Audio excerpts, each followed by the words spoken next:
પ્રખર ભજનિક અને સંત પરંપરાના ઉપાસક એવા વિષ્ણુપ્રસાદ દવેનું ગત સાંજે નિધન થયું છે.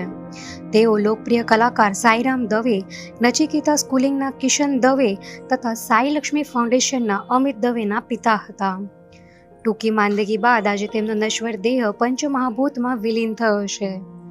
વિષ્ણુપ્રસાદ દવેના અવસાનના સમાચાર મળતા જ સાહિત્ય જગત, કલાકારો અને રાજકીય ક્ષેત્રના અગ્રણીઓ શોકમગ્ન બની ગયા છે. 1976માં આકાશવાણી રાજકોટ ખાતે હેમુ ગઢવીજીએ તેમની ભજનિક તરીકે પરખ કરી હતી. પોતાની આગવી શૈલી અને ગાયકીને કારણે તેઓ આકાશવાણીના એ ગ્રેડના ભજનિક તરીકે સ્થાપિત થયા હતા.